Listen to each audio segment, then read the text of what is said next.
They laughed at him for building a cabin inside the mountain, but when the blizzard came, Thomas Robert Henderson was already used to the disapproving looks from his neighbors as he carried another bundle of wood up the steep trail leading to the mountaintop. At 65, the man with a graying beard and calloused hands had decided to build a rustic cabin dug directly into the mountain rock, high above his small rural property in the Blue Ridge Mountains. For 3 months, since he had started the project, the entire community of Pinewood Village had talked of nothing but old Thomas's madness. At Mrs. Dorothy's market, in church after Sunday Mass, in the square where the men gathered to play dominoes, the subject was always the same. The retired carpenter was spending his savings on a crazy idea that would be good for nothing. "Thunder, come here, boy," Thomas called to the German shepherd that faithfully accompanied him on every climb. The dog, with dark fur and a muzzle now whitened by the years, wagged its tail and positioned itself next to its owner. Thomas adjusted his wool cap on his head and pulled his brown jacket up higher. Autumn always arrived earlier in the mountains, and he could feel in the air that this winter would be different. His bones didn't lie after so many years working outdoors. "Dad, how long are you going to keep up with this stubbornness?" Sarah Elizabeth's voice echoed through the cold morning. His 42-year-old daughter had struggled up the trail, her low-heeled boots unsuitable for the uneven terrain. A Portuguese teacher at the school in the neighboring town, she always dressed elegantly even on weekends, and now she looked at her father with a mixture of worry and embarrassment. "Sarah, my dear, it's not stubbornness. It's necessity," replied Thomas, carefully placing the wooden planks on a tarp spread on the ground. "Necessity for what?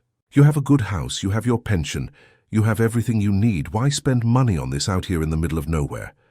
Thomas stopped what he was doing and looked at his daughter.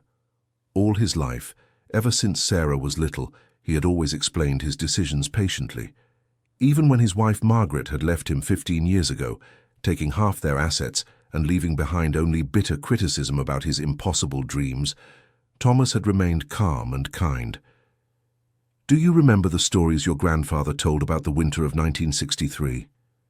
Dad, that was over 60 years ago. The world has changed. Things are different now." "Have they really?" Thomas pointed to the sky, where heavy clouds were forming on the horizon. "Nature hasn't changed, Sarah, and those who live in the mountains know it has its own plans." Sarah Elizabeth sighed and crossed her arms. At her father's feet, Thunder sniffed the new wood, his tail thumping against the loose stones. "The neighbors are talking, Dad. Yesterday Mrs. Dorothy asked me if you were in your right mind. It's embarrassing." "And what did you say?" I said yes, that you were fine. But deep down, I don't know anymore, Dad. You spend all day up here, alone with Thunder, digging rock, cutting wood. What for?" Thomas approached his daughter and placed his hand on her shoulder. The calloused hands from decades of working with wood contrasted with the fine fabric of Sarah's coat. "For when we need it, dear. For when we need it." A week later, the situation had worsened considerably. Thomas was at Mrs. Dorothy's market, buying nails and screws, when he overheard the conversation in the next line. "Did you all see the article in the regional paper about our mountain architect?" said Victor, the owner of the auto repair shop, in a sarcastic tone. "I did. A disgrace to our community," replied Charles, a retiree who had lived in the village for 50 years. "A man his age making a fool of himself like that. The worst part is he's setting a bad example. The other day I saw Gustavo, his grandson, helping with the stones. Poor boy, influenced by his grandfather's strange ideas." Thomas pretended not to hear, but his heart tightened at the mention of his grandson's name. Gustavo was a 15-year-old teenager, son of Sarah Elizabeth, who had taken a genuine interest in his grandfather's project.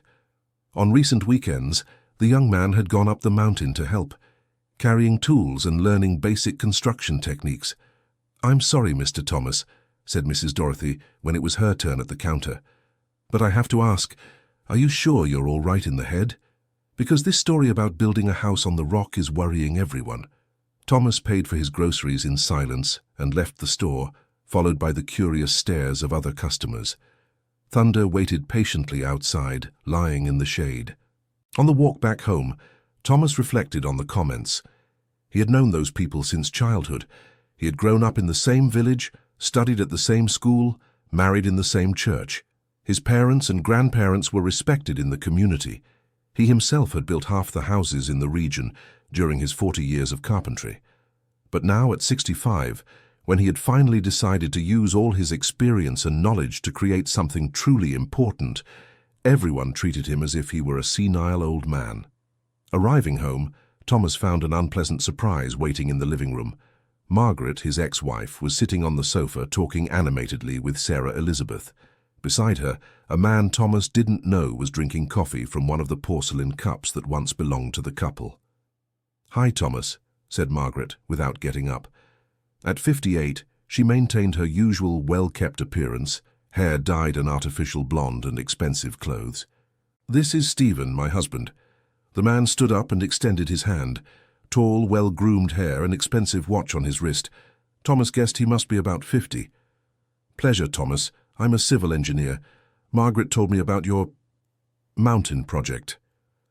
"I can imagine what she said," replied Thomas, shaking his hand without enthusiasm. "Actually," Sarah Elizabeth interjected, "we talked and came to a conclusion. You need to stop this, Dad. It's causing a lot of embarrassment for the whole family." "Embarrassment?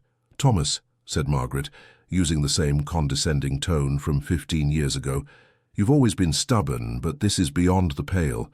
A cabin on the rock? Seriously? You're 65, you're not a child playing treehouse anymore." Stephen cleared his throat and interjected, "Mr. Thomas, with all due respect, I've been an engineer for 25 years. I know you have experience with wood, but construction on rock is serious business. It requires structural calculations, soil analysis, proper drainage. It's not something to be done on a whim." Thomas looked at the three of them, judging a project they had never bothered to visit or understand. "Have you gone up there to see what I'm doing?" "We don't need to go up, Dad," said Sarah Elizabeth. "Everyone in town is talking about it. It's embarrassing." "Thomas, be reasonable," Margaret continued. "You're spending money you don't have on a foolish thing that won't be good for anything. And you're still influencing Gustavo with these strange ideas." "Where is Gustavo?" asked Thomas. "At home, studying, and he'll keep studying on weekends instead of playing at being a mason's helper," Sarah Elizabeth replied firmly. It was then that Thomas felt a deep anger grow inside his chest. All his life, he had been a patient, understanding man who avoided conflict. But at that moment, seeing his ex-wife and his daughter ridiculing his plans in the company of a stranger, something broke inside him. "Get out of my house," he said, in a low but firm voice. "Dad," I said, "get out of my house. Now."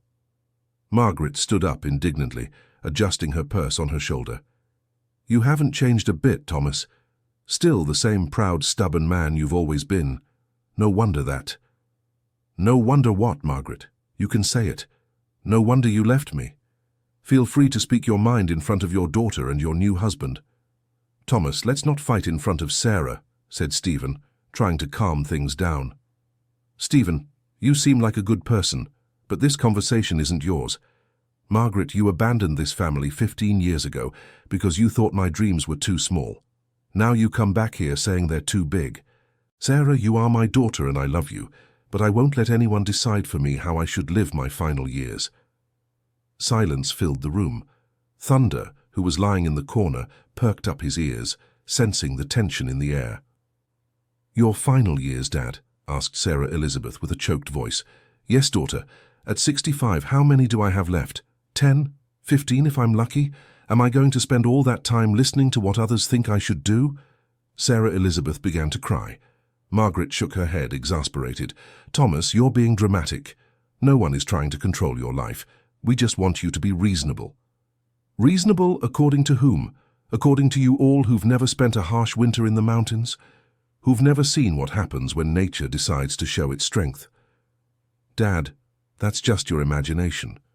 When was the last time there was a serious blizzard here?" Thomas looked at his daughter with sadness. "You were born in 1982, Sarah. You weren't here in 1975 when the snow blocked all the roads for 2 weeks. You didn't see the houses without power, without heat, people freezing inside their own homes. You didn't see Mrs. Beatrice almost Dad, that was almost 50 years ago. And it could happen again tomorrow, daughter. Nature doesn't have a calendar. Dear listener, if you're enjoying the story, please take a moment to like and especially subscribe to the channel.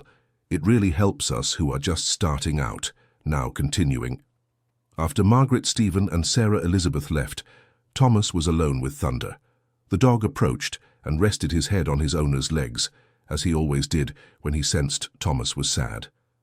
"You understand me, don't you, old friend?" said Thomas, scratching behind the German shepherd's ears. "You know I'm not crazy." That night, Thomas couldn't sleep. He stayed on the back porch of his house, watching the mountain where his cabin was taking shape.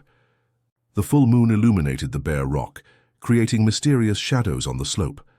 Thunder was lying at his feet, occasionally lifting his head to look in the same direction as his owner. The two had been an inseparable pair ever since Thomas found the dog, still a puppy, abandoned by the roadside 5 years ago. Thomas picked up an old notebook where he had recorded his weather observations for decades. His father had taught him to read nature's signs, and he had passed that wisdom forward by recording weather patterns, animal behaviors, changes in vegetation. The yellowed pages told a story the community preferred to ignore: cycles of drought, followed by harsh winters, frosts that arrived earlier, winds that changed direction without warning, and every 15 or 20 years, like a law of nature no one could repeal, a winter would arrive that tested the endurance of those who lived in the mountains. The next morning, Thomas woke up determined to speed up the construction. If his own family didn't trust him, if the neighbors thought he was crazy, at least Thunder would be safe when the time came. He climbed the trail carrying tools and wood, the dog always at his side. The cabin already had a defined shape, a log structure fitted into a natural cavity in the rock, with an opening facing southeast to take advantage of the morning sun and protect against the cold winds that came down from the north. Thomas had chosen that specific location after months of observing the sun's movement, the direction of the winds and the flow of rainwater. It was the most sheltered spot on the entire mountain, and it still offered a privileged view of the whole valley. While he worked, he heard footsteps on the trail. He hoped it was Sarah Elizabeth coming to apologize, but was surprised to see Ryan climbing up alone, carrying a backpack. "Hi, Grandpa. Can I help?" "Ryan, didn't your mother forbid you from coming here?" "She did, but I don't agree with her," replied the teenager, taking off the backpack. "I brought sandwiches and juice. I thought you might be hungry." Thomas smiled for the first time in days. His grandson was a clever boy, with perpetually messy brown hair and lively eyes that observed everything with curiosity. At 15, Ryan already showed an interest in construction and engineering, very different from his mother, who preferred books and the classroom. "Your mother is going to be mad at me." "Grandpa, Mom is wrong. I came up here and saw what you're doing. This isn't crazy stuff, no, this is pure intelligence." The two sat on a smooth rock to eat the sandwiches. Thunder got his share, as always happened when Ryan visited. "Tell me something, Grandpa. Why did you choose to build the cabin here in this specific spot?" Thomas looked around, organizing his thoughts. "Look here, Ryan. This cavity in the rock wasn't made by chance. Rainwater has been running through these cracks for thousands of years, creating this natural shelter. The rock protects from the winds, but the opening allows ventilation. And look at the view we have from here. From where they were, they could see all of Pinewood Village down below, the houses scattered across the valley, the road snaking between the hills. And early in the morning, when the sun rises, the first rays come right here. In winter, that makes the difference between being cold and staying warm." "How did you learn all this, Grandpa?" "From your great-grandfather, son. He first brought me to this mountain when I was your age. He said every man should know the land he lives on, understand how it breathes, how it behaves in the different seasons." Ryan chewed his sandwich thoughtfully. And was he right? More right than I imagined at the time. "When I married your grandmother, Margaret, she always complained that I spent too much time watching the weather, jotting down nonsense about the climate, said it was useless. But it was useful, right? It will be, Ryan. It will be." During the following 2 weeks, Thomas and Ryan worked together on the cabin whenever the teenager managed to escape his mother's watch. The boy proved to be a skilled helper, quickly learning the wood joinery techniques, the correct angle to cut the logs, the importance of leaving small gaps for the wood to expand with moisture. Thunder clearly approved of the young man's company, playing with him during breaks and standing guard while they worked. "Grandpa, can I ask a kind of personal question?" "Of course, son." "Why did Grandma Margaret leave?" Thomas stopped hammering and looked at his grandson. It was a question he had been expecting for years, but never knew how to answer. "It's complicated, Ryan. Your grandmother is a good person, but we have very different ways of seeing life."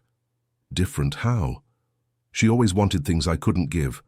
A bigger house, a newer car, trips to faraway places. I always thought what we had was enough.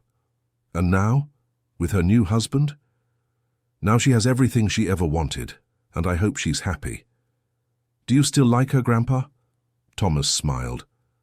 "Ryan, after 27 years of marriage, some feelings never die completely." "But that doesn't mean we should stay together. Sometimes two good people simply can't be happy in the same place.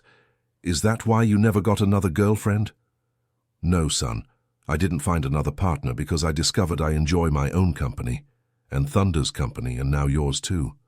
Ryan smiled and went back to work. Thomas watched his grandson for a few minutes, seeing in him something he hadn't seen in Sarah Elizabeth for a long time, the ability to accept things as they were without trying to change them to fit his expectations. One afternoon, as they were coming down from the mountain after a productive day of work, they found Sarah Elizabeth waiting at the front gate with an expression Thomas knew well. It was the same face she made as a child when she had discovered some mischief. "Ryan, go inside and study," she said without greeting her father. "Mom, I can explain." "You don't need to explain anything. I know exactly what you've been up to."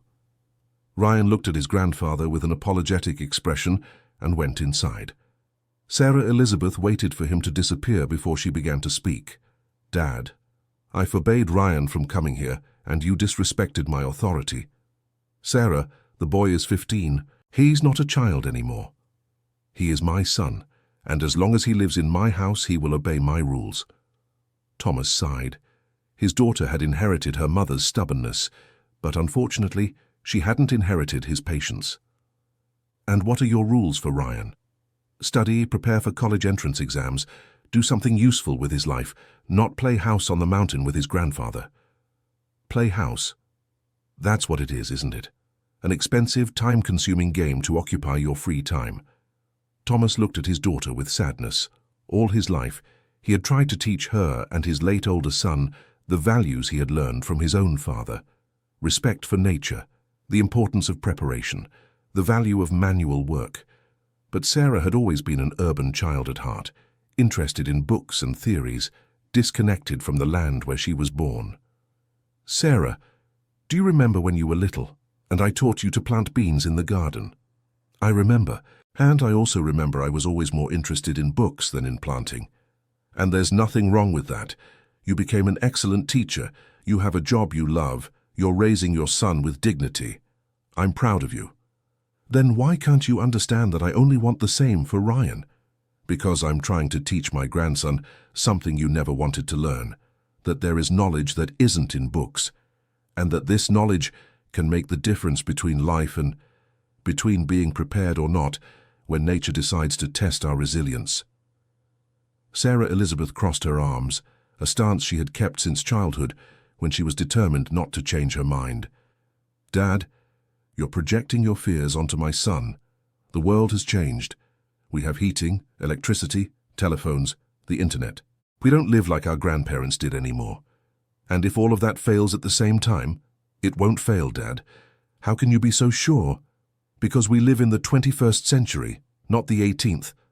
Thomas shook his head. He couldn't explain to his daughter the feeling he had carried in his chest for months.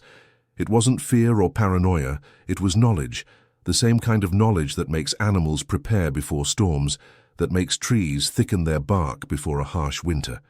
"All right, Sarah, I will respect your decision about Ryan, but I won't stop building the cabin." "And why not, Dad? What's the use of a cabin in the middle of the mountain that no one will use?" "Who said no one will use it?" The following week, Thomas accelerated the pace of his work even more. Without Ryan's help, he had to do everything alone, but his experience made up for the lack of an assistant. Thunder remained his only faithful companion, tirelessly going up and down the trail. The basic structure of the cabin was almost complete. The walls of fitted logs rose solidly against the rock, and Thomas had begun working on the roof.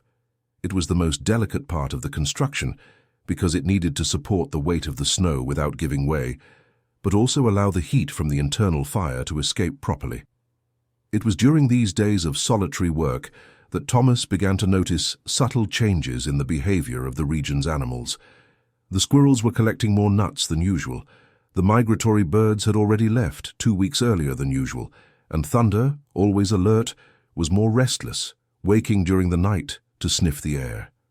Thomas noted all these observations in his notebook, along with data on wind direction, air humidity, and the color of the sky at dusk. They were pieces of information he had learned to interpret over decades, a silent language that nature spoke to those who knew how to listen. One morning, while climbing the trail carrying tiles for the cabin roof, Thomas heard familiar voices coming from the village. He stopped to listen and recognized the voice of the mayor, Anthony Clark, a 50-year-old man who had been running Pinewood Village for 2 terms. "Folks, you know I don't usually meddle in the private lives of citizens," Anthony was saying, "but this situation with Thomas is becoming embarrassing for our community." Thomas hid behind some trees and continued listening. A group of neighbors had gathered in the square for a conversation that was clearly about him. "Anthony, you need to do something," said Mrs. Dorothy. "The man is building an illegal house on the mountain. He has no permit, no license, nothing." "Technically," replied the mayor, "he's building on his own land. The property has belonged to the Henderson family for 3 generations. Legally, I can't stop him." "But you can advise him," insisted Victor, the mechanic. "Talk to him. Convince him to stop this nonsense." "The problem," said Charles, "is that he's influencing other people. The other day I saw his grandson, Ryan, telling the boys at school about construction techniques. What if other old-timers in the area decide to follow his example?" Thomas felt his blood boil. He couldn't believe his neighbors, people he had known for decades, were talking about him as if he were a criminal. "Look," said Anthony, "I'll talk to Sarah Elizabeth. She's a sensible person, a teacher, educated. Maybe she can convince her father." "That's a good idea," agreed Mrs. Dorothy. "The family needs to take action." Thomas waited for the group to disperse before leaving his hiding spot. Thunder looked at him curiously, not understanding why they had stopped in the middle of the trail. "Come on, friend," said Thomas. "Let's finish our work." But all day long, while working on the cabin roof, Thomas couldn't get the conversation he had heard out of his mind. He was disappointed and hurt by his neighbor's attitude, but also worried about the pressure Sarah Elizabeth would face. His intuition was confirmed that same afternoon. When he came down from the mountain, he found his daughter waiting on the porch, accompanied by Mayor Anthony. "Good afternoon, Thomas," greeted Anthony, tipping his hat. "Anthony, how can I help you?" "Actually, I'm here at the community's request. People are worried about you." "Worried about what?" "About this construction you're doing up there."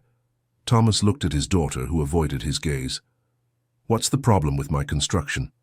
"Look, Thomas, I'll be frank with you.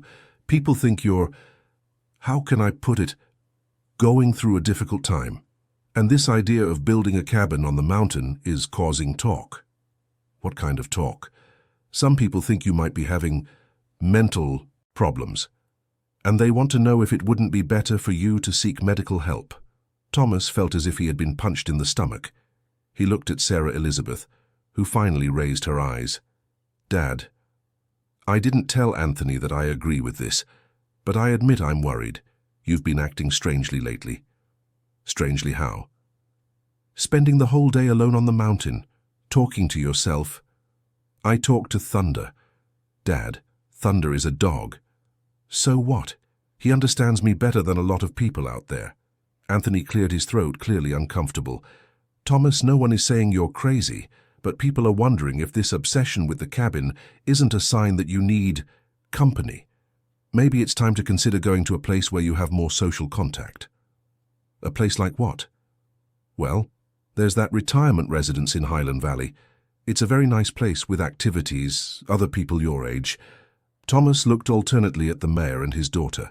He was beginning to understand what was happening. "You want to put me in a home." "Dad," protested Sarah Elizabeth, "no one said anything about putting you away. We're talking about finding a more suitable environment for your age." "Suitable according to whom? I'm 65, not 90.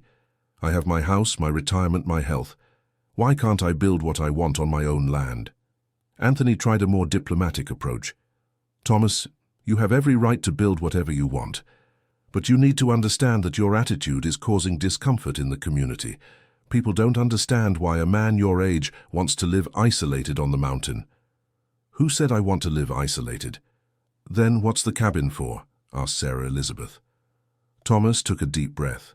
He knew he was reaching a point of no return in the conversation. He could try to explain his intuitions about the weather, his knowledge of nature's patterns, his predictions about the approaching winter. But he also knew that neither of them would believe him. "The cabin is for when we need it." "When are we going to need a cabin on the mountain, Dad?" "When nature decides to remind us who's in charge around here." Anthony and Sarah exchanged a worried look. Thomas realized his answer had been interpreted as another sign of mental imbalance. "All right," said Anthony, standing up. "I'll let you two talk as a family. But Thomas, think about what we said. The community only wants your well-being." After the mayor left, father and daughter were alone on the porch. The sun was setting behind the mountains, painting the sky with shades of orange and pink. Thunder dozed at Thomas's feet, tired from the daily climb into the mountains. "Dad, I know you're not crazy," Sarah Elizabeth finally said, "but you have to admit your behavior is odd." "Odd why, Sarah? Why can't I use my experience and knowledge to prepare for the future?" "Prepare for what future?" "For the apocalypse. For the winter, daughter. For a harsh winter that could come at any time." "Dad, even if a harsh winter comes, we have heated houses, electricity, a phone to call for help. We don't need mountain cabins like our great-grandparents did." "And if the power goes out?" "It won't go out." "And if the roads get blocked?" "The town has equipment to clear them." "And if the equipment can't handle it?" "Dad, you're creating impossible scenarios in your head." Thomas stood up and walked to the edge of the porch. Down below, the village lights were beginning to come on. There were about 200 houses scattered across the valley, sheltering roughly 800 people. Hard-working, honest families who had built a simple but dignified life in that corner of the mountains. "Sarah, do you know what the difference is between me and all those people?" "What?" "I know nature doesn't care about our plans. It will do what it has to do, whether we're prepared or not. And you think a cabin in the mountains will protect someone from nature? I think it can help."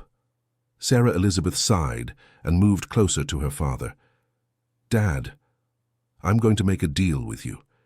Keep building your cabin if it makes you happy, but in return agree to have some medical checkups, just to make sure everything is okay with your health."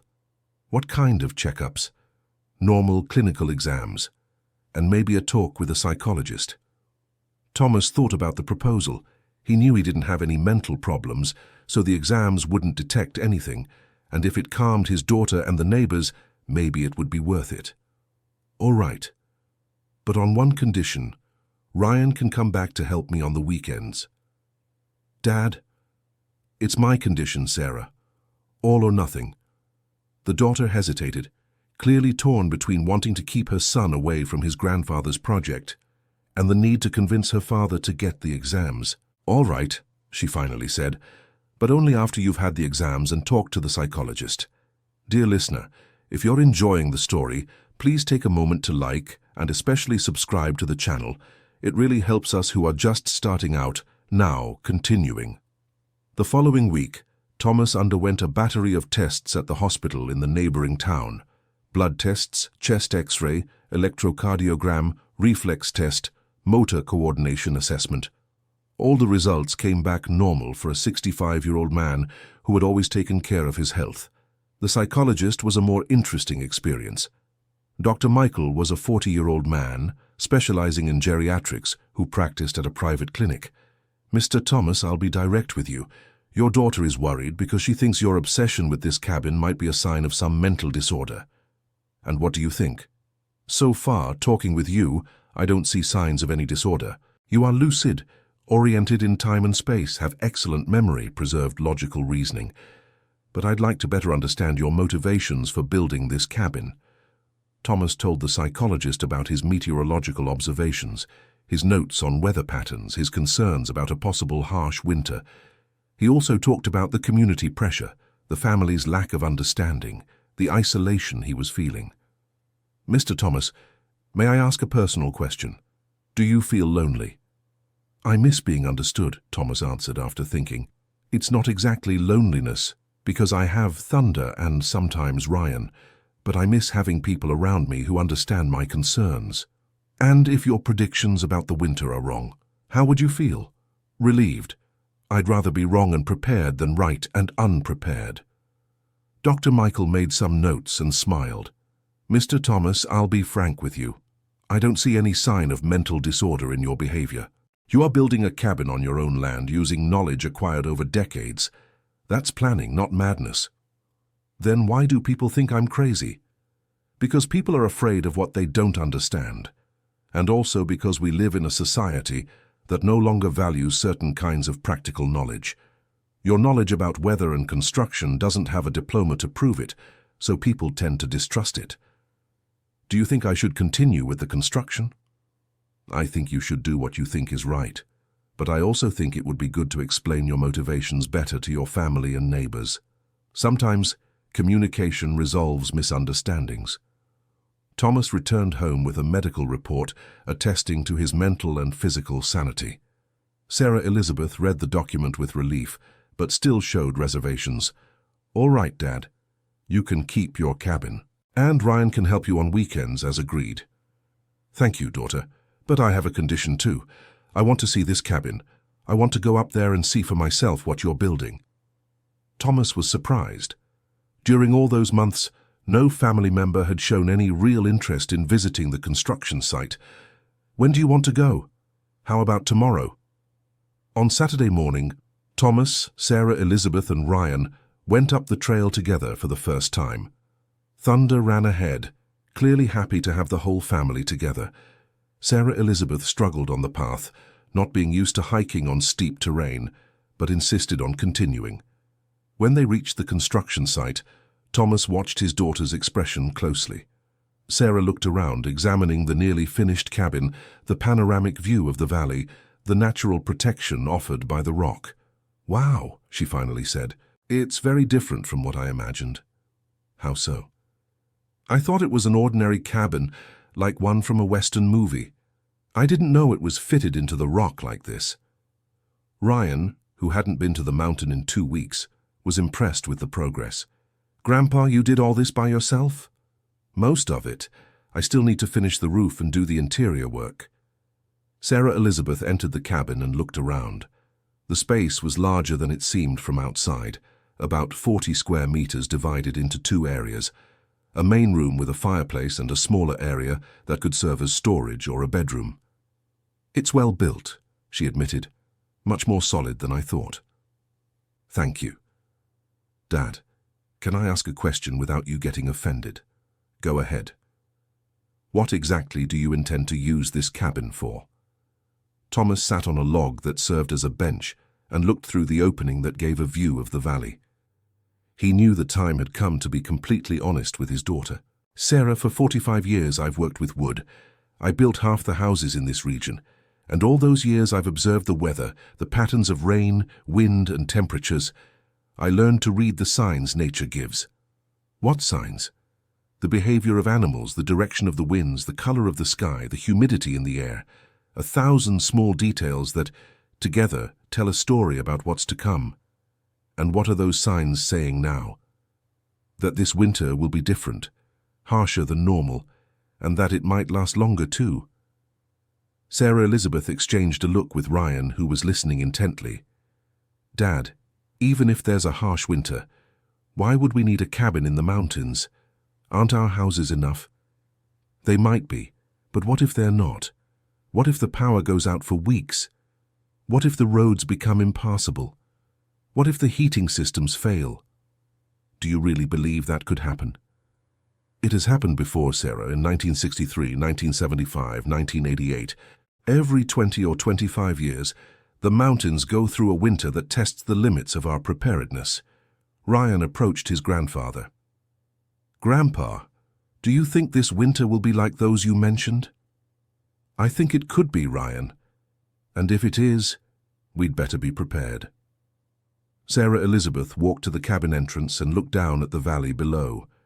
From where she stood, she could see all of Pinewood Village, the houses scattered among the hills, the road connecting the community to the outside world. Dad, let's say you're right. Let's say a harsh winter comes. How many people could this cabin shelter? Depending on the situation, about 10 or 12 people, 15 if necessary. And food, water, heating. I'm taking care of everything. I have a natural spring 50 meters from here. Firewood isn't lacking in the area, and I plan to stock non-perishable food. Dad, this sounds like preparation for a war. No, daughter, it's preparation for nature. During the descent from the mountain, the three walked in silence. Thomas could tell that Sarah Elizabeth was processing what she had seen and heard.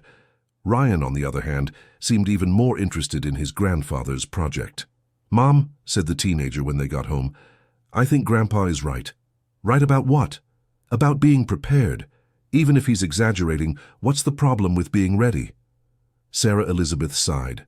Ryan, the problem is that your grandfather is spending money and time on something that may never be necessary. But what if it is necessary, Mom? What if it's necessary and we're not prepared? It was the question that echoed in Sarah Elizabeth's mind in the following days. She was a rational person who had always trusted books and statistics more than intuitions and empirical observations, but she couldn't deny that her father had built something impressive, and that his arguments, although based on non-scientific knowledge, made a certain sense. 2 weeks later, Thomas received an unexpected visit. Margaret appeared alone without her husband at the end of a rainy afternoon. May I come in? She asked at the door. Of course. Come in, dry off. Margaret took off her raincoat and sat in the living room. She seemed different, more serious, less arrogant than on her last visit. Thomas, I came to apologize for what I said last time, for how I treated your project. You don't need to apologize, Margaret. You said what you thought. But I was wrong. Sarah told me about the cabin, showed me the pictures Ryan took. It's impressive work. Thank you. And I also heard about the medical exams. I'm glad everything is okay with your health. Thomas served coffee for both of them and sat in the armchair facing the sofa where Margaret was. Why did you change your mind about the cabin? Because I spoke with my sister in Highland Valley. She said the meteorologists are predicting a harsher winter this year, and I remembered some things. What things? The stories you used to tell about your father and your grandfather, about how they knew how to predict the weather without needing television or the internet. I always thought they were superstitions, but now I'm thinking they might have been real knowledge. Thomas took a sip of coffee, waiting for her to continue. Thomas, can I ask you a question? Do you really believe something bad could happen this winter? I believe something challenging could happen. Not necessarily bad, but challenging. And do you think your cabin could help? I think it could make the difference between going through hardships safely or going through hardships in despair. Margaret was silent for a few minutes, looking out the window at the rain falling outside. Thomas, I know I have no right to ask for anything after everything that's happened between us. But if something really happens, would you let Stephen and me? Margaret, if something happens, anyone who needs shelter will be welcome in the cabin. That includes you, Stephen, and anyone else in the community. Thank you, she said with teary eyes, and thank you for not holding a grudge against me. Margaret, holding a grudge is like carrying rocks in a backpack. It only gets in the way of the journey. After Margaret left, Thomas stayed on the porch watching the rain. Thunder was lying beside him, occasionally perking up his ears when he heard a strange noise. The conversation with his ex-wife had touched on an important issue. Thomas needed to start stocking supplies in the cabin. It was no use having a perfect shelter without food, water, and other essential items. The next day he began making lists of what would be necessary. Non-perishable food, basic medicines, blankets, candles, flashlights, batteries, a battery-powered radio, a first aid kit, and above all, enough firewood to keep the fire going for weeks. Ryan returned to help him on weekends, and the two worked together, finishing the cabin and stocking supplies. The teenager showed increasing interest in the practical details of the preparation. "Grandpa, how do you know how much food to store?" "It's a calculation, Ryan. How many people might need shelter? How many days they might be isolated? How many calories each person needs per day?" "What if it's longer than you calculated? Then we'll have to ration and improvise, but it's better to have something than nothing." During these weeks of preparation, Thomas noticed that other villagers began to look at him with less scorn and more curiosity. Some even stopped to chat when he passed by on the street, asking discreet questions about his weather predictions. Mrs. Dorothy, who had openly criticized the project, even commented at the market, "Have you seen how prepared Thomas is for any eventuality? Maybe it's not a bad idea to have someone in the community who thinks about these things." Victor, the mechanic, was more direct. "Thomas, if something goes wrong this winter, can I count on a spot in your cabin?" he asked, half joking, half serious. "Victor, if something goes wrong, everyone can count on me." October arrived with temperatures lower than normal. The first cold winds descended from the mountains at the beginning of the month, bringing with them a dampness that seeped into the bones. Thomas intensified his preparations, working later every day. Thunder, always sensitive to weather changes, was restless. He woke up several times during the night, went out to sniff the air and came back inside with his ears down. Thomas interpreted these signs as confirmation of his predictions. One morning, while checking the firewood supply in the cabin, Thomas heard footsteps on the trail. It was Sarah Elizabeth, but she wasn't alone. Accompanying her were three people Thomas didn't expect to see: Anthony, the mayor, Dr. Michael, the psychologist, and a woman he didn't know. "Dad, I brought some people to see your cabin," said Sarah Elizabeth when they reached the top. "Mr. Thomas," Anthony greeted, "I apologize for the unexpected visit, but after speaking with your daughter and with Dr. Michael, I thought I should see personally what you've built." The unknown woman introduced herself. "Good morning, Mr. Thomas. I'm Claudia Morrison, a civil engineer with the Regional Council. I've come to do a technical assessment of the construction." Thomas grew tense. A technical assessment could mean legal problems, stop work orders, fines. "Is there a problem with the construction?" he asked. "On the contrary," replied Claudia, examining the log walls. "From what I can see so far, it's exceptional work. Who did the design?" "I did." "Are you a trained engineer?" "I'm a carpenter. I've worked in construction for 45 years. Claudia continued examining the structure, testing the stability of the walls, checking the joinery, analyzing the drainage system around the cabin. "Impressive," she murmured. "The choice of location is perfect. The wind protection, the use of the rock cavity, the solar orientation, everything calculated precisely. Thank you." Dr. Michael, who already knew Thomas, observed the reactions of the other visitors. "Mr. Thomas, when we spoke in my office, you mentioned this cabin could shelter several people if needed. Can you explain how?" Thomas showed the visitors how he had planned the interior space. The main room could accommodate up to 12 people sleeping on the floor, using blankets and sleeping bags. The smaller area would serve as a storage room for supplies and also as a place to prepare food. "And heating?" asked Anthony. "The fireplace is designed to heat the entire interior space, and the rock cavity retains heat, creating natural thermal insulation. Food and water." Thomas showed the supplies he had accumulated: canned goods, rice, beans, pasta, oil, salt, sugar, coffee, bottled water and large jugs, and he explained about the natural spring nearby. "How long would these provisions last?" asked Claudia. "For 10 people, about 3 weeks. For 5 people, almost 2 months." The visitors exchanged impressed glances. Anthony, who had climbed the mountain with skepticism, was now examining every detail of the structure with interest. "Mr. Thomas, may I ask what your forecast is for this winter? I think it will be harsher than normal, possibly the harshest in the last 20 years. "Based on what?" Thomas explained his observations: the behavior of the animals, the wind patterns, the changes in vegetation, the climate cycles he had observed over the decades. Dr. Michael interjected, "Anthony, when I spoke with Mr. Thomas in my office, I was impressed by the coherence of his reasoning. It's not paranoia or obsession, it's planning based on empirical knowledge." "And what do you all think we should do?" asked the mayor. "I think," said Claudia, "the community should be thankful to have someone with the foresight and competence of Mr. Thomas. This cabin is an impressive feat of engineering." "And I think," added Dr. Michael, "we should take his forecasts seriously. Better to be prepared unnecessarily than unprepared when it's necessary." Sarah Elizabeth, who had remained silent during the entire visit, finally spoke. "Dad, I apologize for doubting you.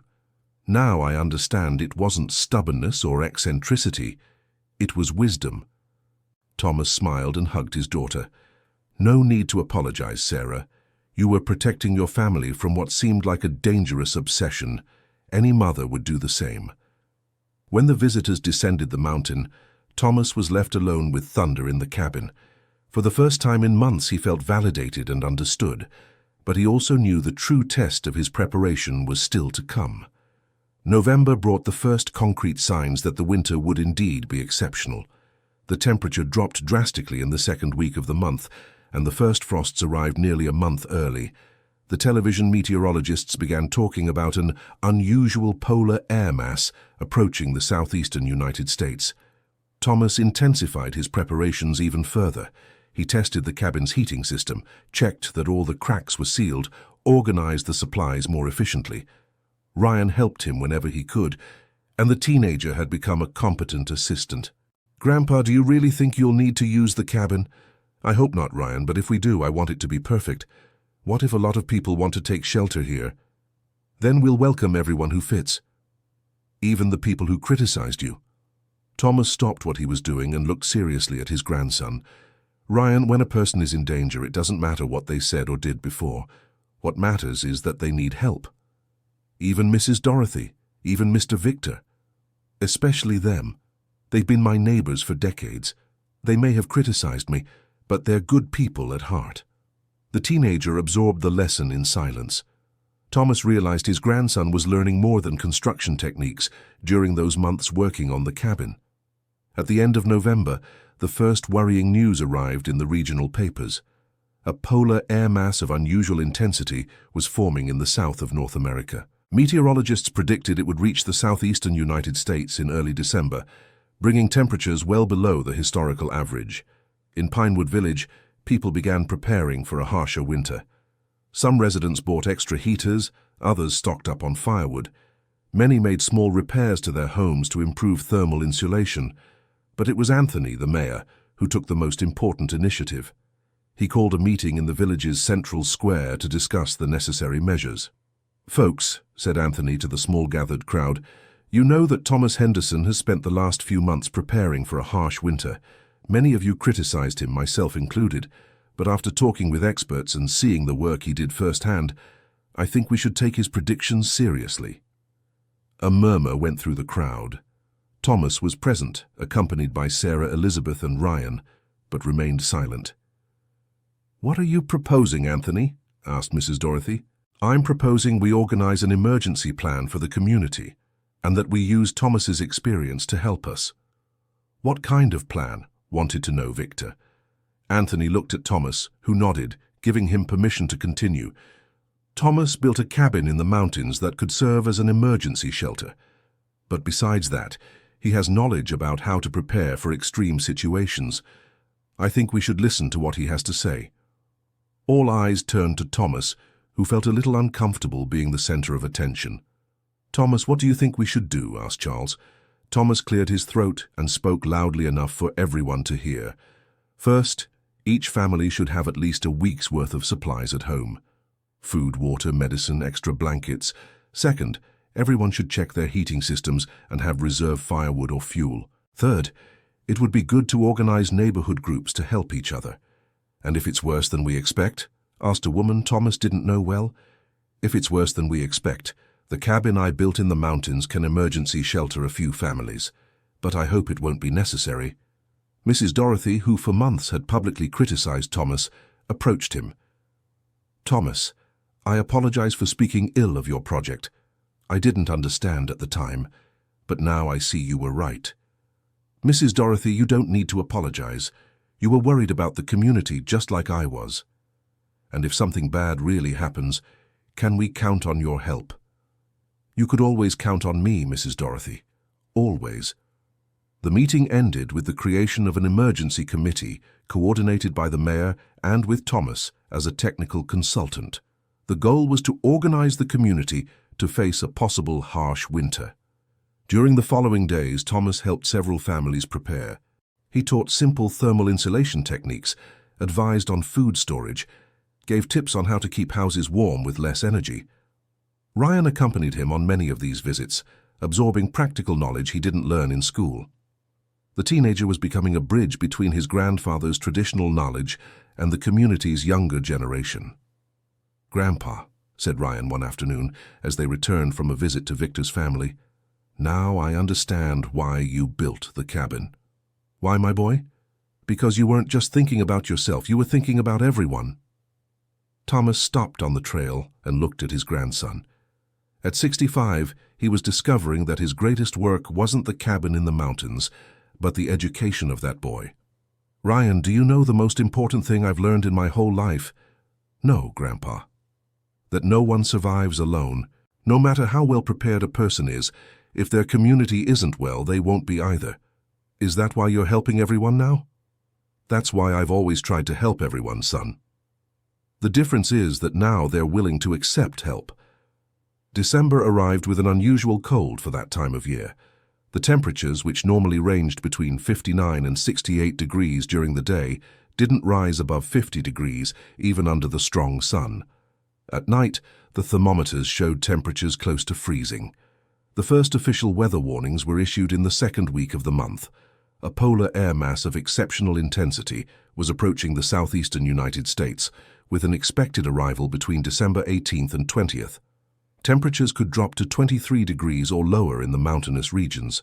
There was a possibility of snow in areas above 3,900 feet in elevation.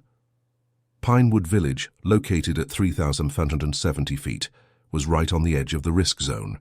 Thomas followed the news with growing concern, but also with the satisfaction of seeing his predictions being confirmed. For months, he had tried to alert the community based on empirical observations. Now, official meteorological science was confirming his fears. "Dad, you were right," said Sarah Elizabeth during one of her visits. "The forecasts are exactly as you imagined. I don't like being right in this case, my dear. I'd rather be wrong. But at least we're prepared, aren't we?" "I hope so." On the eve of the 18th, Thomas went up to the cabin for a final check of the preparations.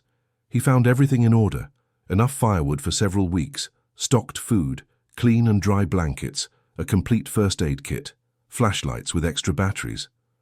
Thunder accompanied him, more restless than ever. The dog sensed something in the air, something his instincts interpreted as imminent danger. "Easy, old friend," said Thomas, scratching the German shepherd's ears. "If we need to come here, at least we'll be well prepared." That night Thomas could hardly sleep, not from anxiety or fear, but from a feeling of anticipation. Throughout his life he had prepared for moments like this.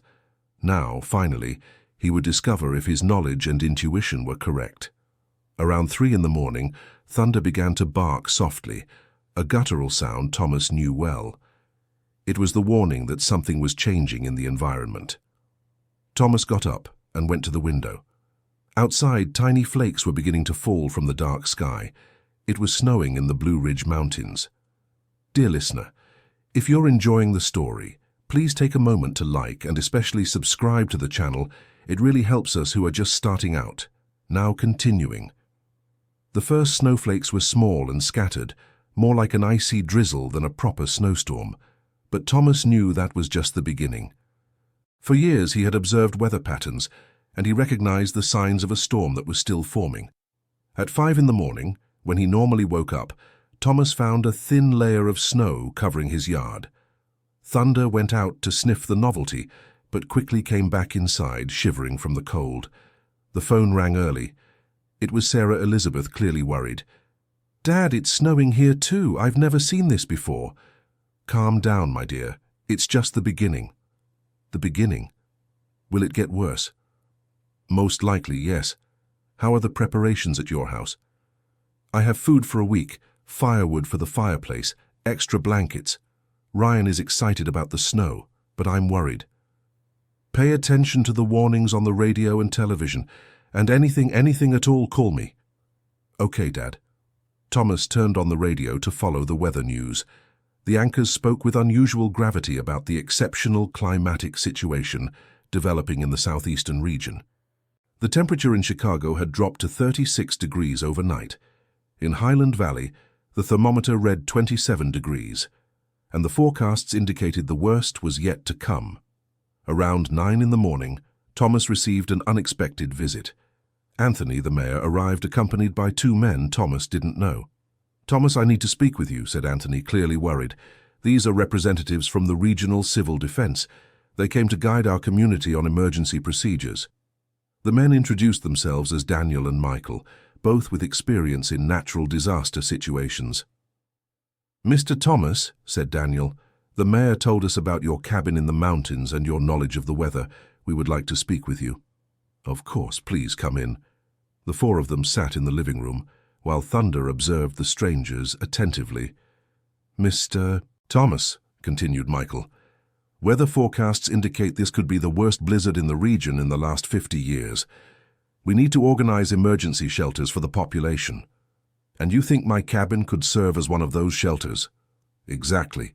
The mayor told us it can shelter up to 15 people. In an extreme emergency situation, yes. We would like to include it in the region's official emergency plan." Thomas thought for a moment. Making his cabin an official emergency shelter meant taking on legal responsibilities, but also ensuring it would be used for the purpose he had always imagined. "All right. But I have some conditions." "Which are?" "First, I coordinate who stays in the cabin and how it is used. Second, my grandson Ryan helps me with the organization. Third, if someone needs shelter, no matter who they are, that person will be welcome." "We agree to everything," said Daniel. "You have practical experience that we don't have." Anthony interjected, "Thomas, if the situation becomes critical, do you think we should advise families to go up to the cabin preventively?" "No. The cabin should only be used if the houses in the village don't offer enough safety. It's better for people to stay in their own homes whenever possible." "Why?" "Because going up the trail in the snow can be dangerous, especially for the elderly and children. And because the cabin should remain available for real emergencies." Michael made some notes. "Mr. Thomas, what kind of problems do you foresee we might face?" "Prolonged power outages, blocked roads, heating systems failing, possible supply shortages if the situation lasts too long." "How long do you think it could last?" "Between 1 and 3 weeks, depending on the intensity." The civil defense representatives exchanged worried looks. 3 weeks, repeated Daniel. "It's a possibility. It could be less, it could be more. Nature has its own plans." During the afternoon, the snow intensified considerably. The flakes were now larger and fell continuously, covering everything with a white layer that grew visibly each hour. Thomas went out to check his facilities, the chicken coop, the vegetable garden, the equipment in the yard. Everything needed to be protected to withstand the intense cold that was approaching. At 4 in the afternoon, he received the first emergency call. It was Mrs. Dorothy from the market. "Thomas, can you help me? The heater in my house stopped working." "What kind of heater, Mrs. Dorothy?" "Electric, one of those wall-mounted ones." "Is the power working?" "It is, but the appliance won't turn on." "I'll come over and take a look." Thomas dressed in all the warm clothes he had and went out into the snow to help his neighbor. Thunder wanted to go with him, but Thomas left him at home so as not to expose him to the excessive cold. The walk to Mrs. Dorothy's house, which normally took 10 minutes, lasted almost half an hour. The snow was already over 4 inches deep and continued to fall heavily. "I'm so glad you came, Thomas," said Mrs. Dorothy when she opened the door. "I'm very afraid of being cold tonight." Thomas examined the heater and discovered the problem was a blown fuse, easily replaceable. In 15 minutes, the appliance was working again. "Thank you, Thomas. If you hadn't come, I don't know what I would have done."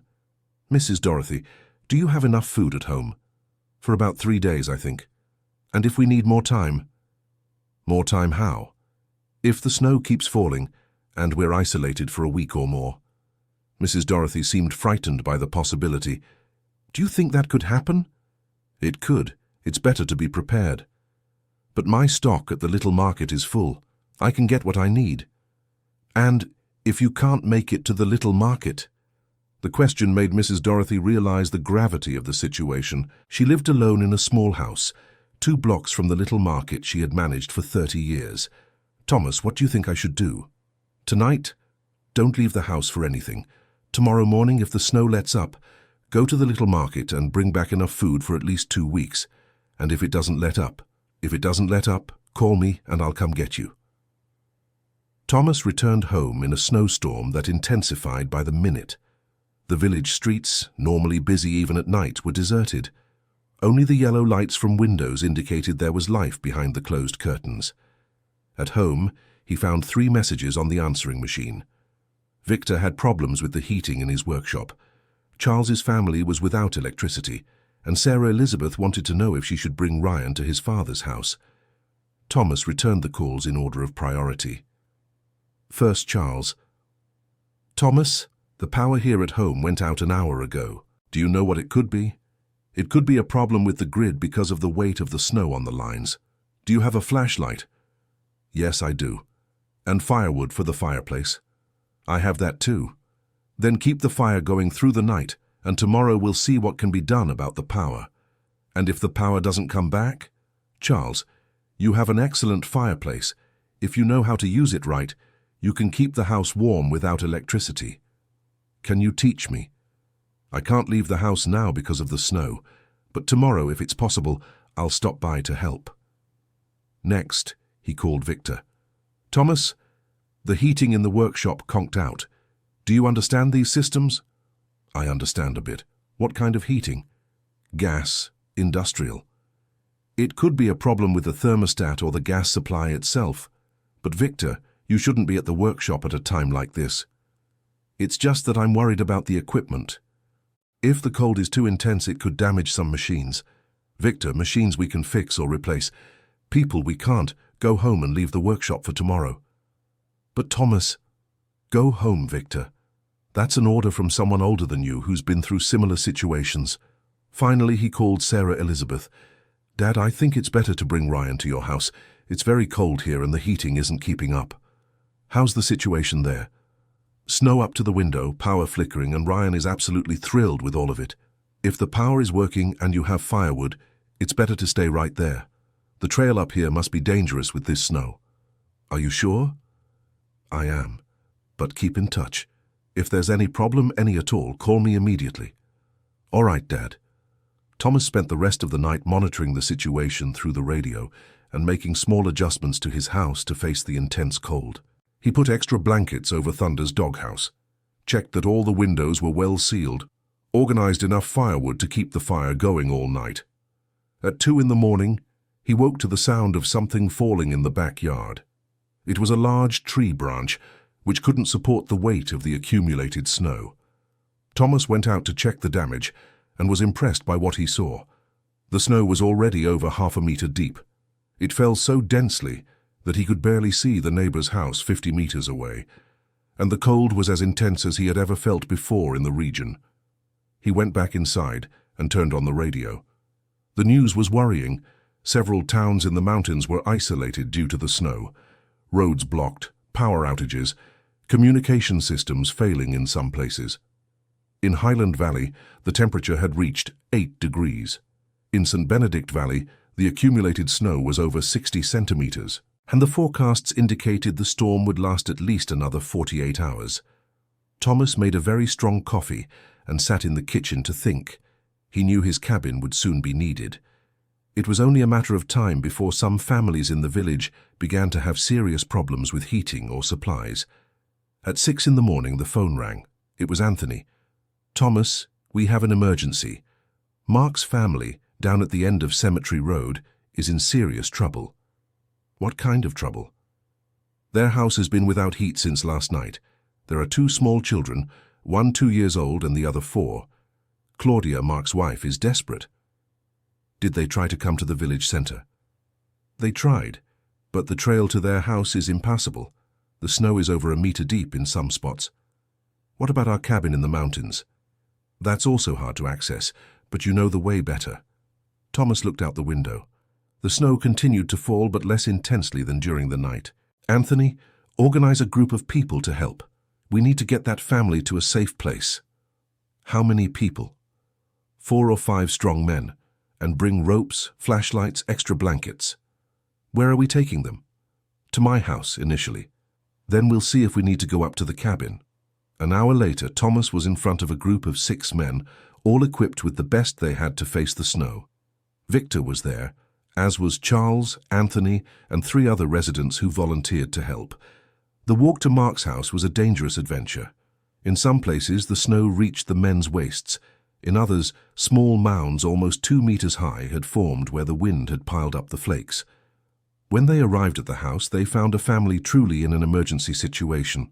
Mark, a 35-year-old carpenter, had spent the whole night burning old furniture in a desperate attempt to keep the house warm. Claudia held the 2-year-old daughter in her lap, both shivering from the cold. The 4-year-old boy was wrapped in blankets, but clearly suffering from the low temperature. "Thomas, thank you for coming," said Mark, visibly relieved. "I don't know what else to do." "Calm down, Mark. We've come to get you." "Where to?" "Initially to my house. We have working heat and enough food there." Claudia began to cry with relief. "Thank you, Mr. Thomas. I thought we wouldn't make it through the night. Now you will. But we need to get out of here quickly. Take only the essentials: warm clothes, medicine, documents." The group improvised a kind of human train to cross the snow. The strongest men in front clearing a path, the children and Claudia in the middle, protected by the adults' bodies, and Thomas at the rear guiding the direction. The return journey took almost 2 hours. Several times they had to stop to rest, especially when carrying the children in their arms to cross deeper sections of snow. When they finally reached Thomas's house, everyone was exhausted and frozen, but they were alive and safe. "Everyone inside, get warm," said Thomas, quickly lighting the living room fireplace. Claudia sat on the sofa with the 2 children, wrapping them in dry blankets. Mark stood by, holding his wife's hands. "Mr. Thomas, how can we thank you?" he asked. "No need to thank me, Mark. That's what neighbors do for each other." Victor, who had taken part in the rescue, looked around Thomas's house with admiration. "Thomas, your house is nice and warm, there's food, everything is organized. How did you manage to prepare so well?" 45 years of watching the weather, Victor, and a few months preparing for exactly this situation. Do you think it's going to get even worse?" Thomas looked out the window, where the snow continued to fall, though less intensely. "I think the worst is still to come." As if to confirm his words, the telephone rang at that moment. It was Sarah Elizabeth, and her voice sounded desperate. "Dad, you need to come get us. The power went out here at home, the heating stopped, and it's terribly cold." "Calm down, honey. How is Ryan?" "Fine, but cold. Dad, I can't keep the house warm with just the fireplace." Thomas looked around his living room, already occupied by Mark's family, and made a decision. "Sarah, I'm coming to get you, and we're all going up to the mountain cabin." "The cabin? But isn't it dangerous?" "More dangerous than staying without adequate heating with small children." "Are you sure, Dad?" "I am. Get ready. I'll come get you in an hour." Thomas hung up the phone and addressed the group of men still in his house. "Folks, I need to ask for one more favor. We have to pick up my daughter and my grandson, and then take everyone to the mountain cabin." "To the cabin?" asked Anthony. "Isn't it dangerous to go up there in this weather?" "More dangerous than staying here without adequate heating for so many people. My house can shelter 2, maybe 3 people comfortably. We're almost 10 now." Victor stood up. "Thomas, if you think it's the best option, I'll go with you." "Me too," said Charles. "And me," added Anthony. An hour later, the group had grown to 12 people. Besides Mark's family, Thomas, Sarah, Elizabeth, and Ryan, 2 elderly neighbors who were having heating problems in their homes also joined. The climb to the cabin was an epic journey. The trail, normally steep but passable, had turned into a near vertical wall of snow in some spots. The men had to use ropes to help the women, children, and elderly climb. Ryan, though only 15, proved to be a valuable help. He knew the path well and had enough energy to carry supplies and assist the weaker ones. "Grandpa, good thing you built this cabin," he said when they were halfway up. "A very good thing indeed, son." When they finally reached the top, everyone was exhausted but also impressed. The cabin stood out in the white landscape, solid and welcoming, with smoke rising from the chimney. Thomas had gone up the previous morning to light the fire and get everything ready. "My God," murmured Claudia, "it's really beautiful." "And warm," added Mark, feeling the heat emanating from the structure. Thomas opened the door, and everyone went in. The inside of the cabin was exactly as he had planned, cozy, well lit by the fireplace light, with enough space to accommodate the whole group. "Everyone, welcome to what I hope will be a temporary shelter," said Thomas. Sarah Elizabeth looked around, seeing for the first time the cabin serving its real purpose. "Dad, now I understand everything. I understand why you spent so many months building this. And I understand why everyone thought you were crazy," said Victor, laughing. "Because we couldn't imagine a situation where this would be necessary." "And now?" asked Thomas. "Now we know you weren't crazy. You were right." During the first hours in the cabin, Thomas organized everyone's accommodations. The families with children stayed closer to the fireplace. The elderly were given the most protected spots away from drafts. The young adults settled into the remaining spaces. Ryan helped his grandfather distribute blankets, organize the food supplies, and explain to everyone how the cabin's facilities worked. The teenager was clearly proud of his grandfather and excited to be living a real adventure. "Grandpa, how many days do you think we'll be here?" he asked. "I don't know, Ryan. It depends on the weather outside." "And do we have enough food?" "For 12 people, about 10 days eating normally. 20 days if we ration." "What if it's longer than that?" "If it's longer than that, we'll improvise. But I hope that won't be necessary." During the night, the group organized shifts to keep the fire going. Thomas established that there would always be 2 people awake, one to feed the fireplace and another to keep watch and listen to the radio. The radio brought increasingly worrying news. The blizzard had spread throughout the southeastern region. Several towns were completely cut off. In some areas, the snow was already over 5 feet high. "Folks, I'm going to be frank with you," said Thomas during dinner, which consisted of a hot soup made from their stockpiled ingredients. "From the news on the radio, this storm could last longer than we expected." "How much longer?" asked Anthony. "Maybe a week, maybe 2. "And do we have supplies for that long?" "We do, if we manage them wisely, but it will require discipline from everyone." Mark, who had been silent for most of the day, finally spoke. "Mr. Thomas, I want you to know that my family owes you our lives. If it weren't for your foresight and preparation, I don't know what would have become of us. Mark, that's just how life is. Sometimes we help, sometimes we're helped. The important thing is that we're all together. But you spent months preparing for this, spent your own money, put up with criticism from everyone. Why?" Thomas looked around the group, seeing tired but grateful faces illuminated by the firelight. "Because I learned from my father that a community is only strong if all its members are safe. And because at 65 I've discovered that the most important thing I can do is take care of the people I love." "But you didn't even really know my family before this," insisted Mark. "Mark, you've lived in my community for 5 years. That already makes you part of my extended family." Claudia, who was breastfeeding her youngest daughter near the fire, looked at Thomas with tear-filled eyes. "Mr. Thomas, how can we repay such generosity?" "Claudia, you already are repaying it. You're giving me the opportunity to use this cabin for the purpose it was built." The first night in the cabin was an intense experience for everyone.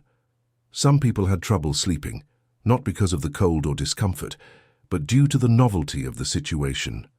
Others slept better than they had at home, lulled by the steady warmth of the fireplace and the soothing sound of the snow falling outside. Thomas barely slept, alternating between feeding the fire, checking that everyone was comfortable, and listening to the news on the radio. Thunder slept near him, but would periodically wake up to check the surroundings. Around 4 in the morning, The radio brought news that confirmed Thomas's worst fears. The storm had intensified even further, and the forecast now was for it to last at least 10 days. Several towns in the region were completely isolated. Rescue teams couldn't reach the hardest-hit areas due to the snow accumulation, and there were reports of people dying from the cold in homes without adequate heating. Thomas turned off the radio and looked around the cabin. 12 people slept peacefully, protected from the deadly cold outside. His prediction had come true, but he felt no satisfaction in being right. He felt only gratitude for having had the intuition and determination to prepare. The next morning, when everyone woke up, Thomas shared the news from the radio. The reactions were of concern, but also of relief at being safe. "So we're going to be here for at least 10 days?" asked Sarah Elizabeth. "At least," confirmed Thomas. "And will our food last?" "It will if we follow a planned menu. I did the calculations last night." Ryan approached his grandfather. "Grandpa, can I help organize the supplies?" "Of course, son. In fact, I need help organizing several things." During the second day, the group established a routine for living together. Tasks were distributed: cooking, keeping the fire, cleaning, caring for the children, monitoring the radio. Everyone participated, including the children, each according to their abilities. Victor, who had criticized Thomas for months, now proved to be one of the most enthusiastic collaborators. "Thomas, I want to learn everything you know about survival.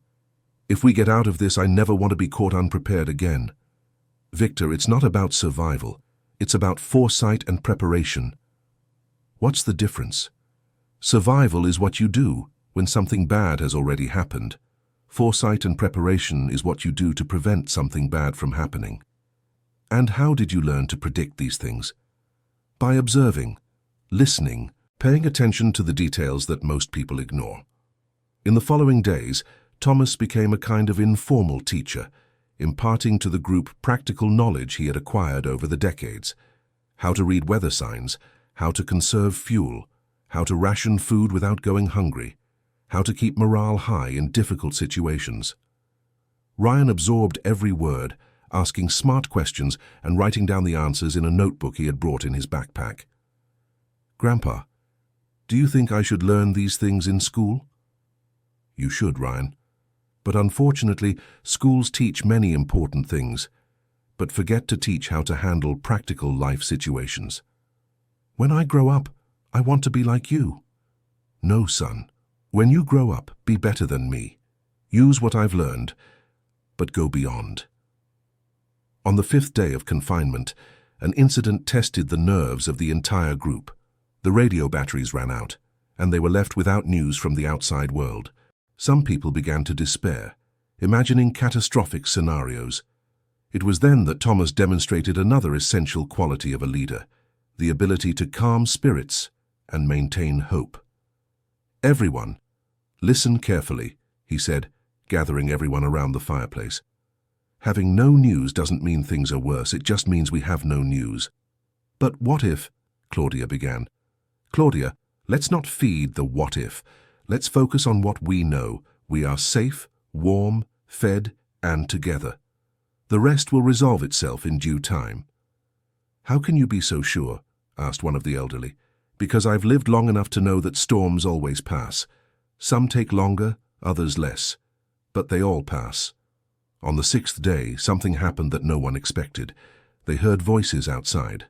Thomas and Victor went out to check and found a group of people struggling through the snow up the trail.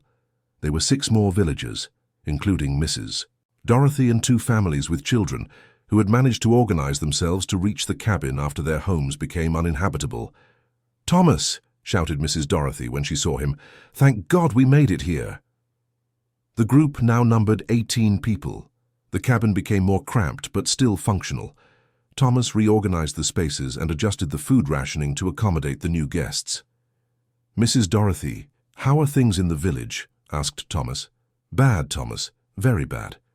Several houses with heating problems, electricity failing everywhere, some families isolated without being able to leave home." "And Mayor Anthony?" asked someone from the original group. "Anthony is organizing a temporary shelter at the school, but there isn't enough heating for everyone." Thomas quickly did the mental calculations. 18 people in the cabin, Food for 8 more days if they rationed strictly. Enough firewood for 2 weeks if they used it sparingly. Everyone, I'll be frank, he said to the expanded group. With more people, our resources have become more limited. We'll need even more discipline. But will it work out? Asked Mrs. Dorothy. It will work out. It always has when people help each other. On the 7th day, an unexpected event completely changed the group's dynamic. One of the women who had arrived the day before, Laura, 40 years old, began having contractions. "I think the baby is coming," she said, clearly frightened. Thomas felt a chill down his spine. He hadn't anticipated the possibility of a birth in the cabin. He didn't have proper medical equipment, no obstetric experience. "Laura, are you sure they're labor contractions?" asked Sarah Elizabeth. "I am. This is my 3rd child. I know how to recognize them." "But you're not at the end of your pregnancy," observed Claudia. "I'm 8 months. The baby could come at any moment." Thomas quickly gathered the women of the group for a private conversation.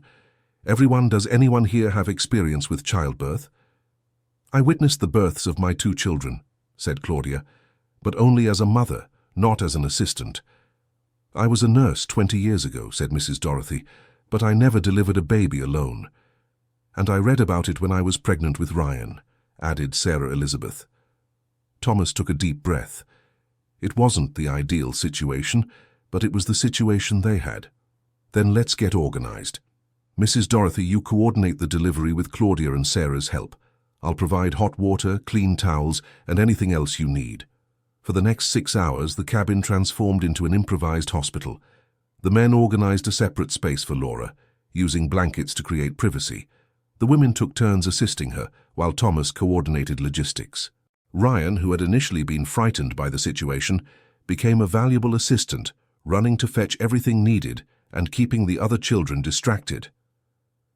"Grandpa, will the baby be born okay?" he asked during one of the breaks. "He will, son. Your great-grandmother was born at home. I was born at home. Half the people our age were born at home. It's a natural thing. But here it's a mountain cabin in the middle of a blizzard. Ryan, the place doesn't matter when people help each other with love and dedication. At 2 in the morning on the 8th day, Peter was born, a healthy boy weighing almost 3 kilograms. Mrs. Dorothy, who had coordinated the delivery with surprising competence, announced to the group, "Everyone, we have a new member in our temporary family." Peter's birth completely changed the atmosphere in the cabin. People who had previously been worried only about their own survival now felt part of something bigger, something special. "Mr. Thomas," said Laura, holding the baby in her arms, "this boy will be named Peter Thomas in your honor. Laura, you don't have to." "Yes, I do. If it weren't for your foresight and preparation, my son could have been born in a freezing house, without help, without safety. He owes his life to you." Thomas looked at the baby, so small and fragile, and felt an emotion he hadn't experienced in years. At 65 years old, he was discovering that his greatest achievement wasn't the cabin he had built, but the community he had helped save. On the 9th day, news finally arrived through a battery-powered radio that one of the newcomers had brought. The storm was beginning to lessen in intensity. The roads were still blocked, but rescue teams were already able to reach some isolated areas. "How much longer, do you think?" asked Victor. 2 or 3 days until the roads are passable, estimated Thomas. "Maybe a week until everything returns to normal. And our supplies?" "They'll last comfortably. In fact, I calculated everything with a safety margin." Anthony, who had remained in the village helping other residents, managed to reach the cabin on the 10th day, bringing news from the outside world. "Thomas, you saved many more people than you realize," he said as soon as he arrived. "How so?" "The news about your cabin spread. Other communities in the region began organizing themselves following your example. In 3 neighboring towns, people created emergency shelters based on what you did here." "Really? Really? You didn't just save the people who were here, you saved hundreds of people who were inspired by your example." Thomas fell silent, absorbing the information. He had never imagined that his decision to build a cabin could have such far-reaching consequences. "And how are things in the village?" "Difficult, but everyone is alive. The school is serving as a shelter for about 50 people. We have some supply issues, but nothing critical." "Was anyone hurt?" Some cases of mild hypothermia, but nothing serious. Oh, and Charles broke his leg slipping on the snow, but he's already being treated. During the last days in the cabin, the group developed an intimacy and camaraderie that none of them had experienced before. People who barely knew each other now shared personal stories, fears, dreams, hopes. Ryan, who had begun that adventure as a curious teenager, was transforming into a mature and responsible young man. He helped everyone without being asked, took care of the younger children, organized activities to keep morale high. "Grandpa, when we get out of here, I want to learn to build a cabin just like this one," he said on one of the last nights. "Why, Ryan?" "Because I want to be prepared to help people like you did."